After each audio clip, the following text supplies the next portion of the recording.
இந்த தொடச்சிட்டு போ. தம்பி, அழுகை மையம்னா என்னப்பா? அதுவா பாட்டிமா, கல்யாணத்துக்கு அப்புறம் என் பொண்டாட்டி கொடுமை தாங்க முடியாம ஒரு தடவை ஓன்னு அழுக.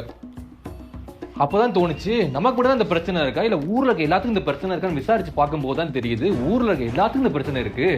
அப்பதான் ஒரு ஐடியா தோணுச்சு, நம்ம ஏன் பொண்டாட்டியால பாதிக்கப்பட்டவங்களுக்கு நிம்மதியா ஒரு அழுகிறதுக்கு ஒரு இடத்த பார்த்து அவங்களுக்கு ஒரு அரவணைப்பு கொடுக்க கூடாதுன்னு தோணுச்சு.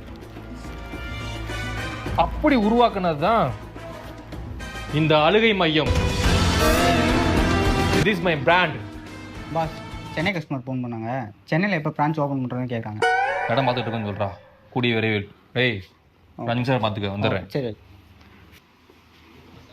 தம்பி, சார் எங்க போறாரு?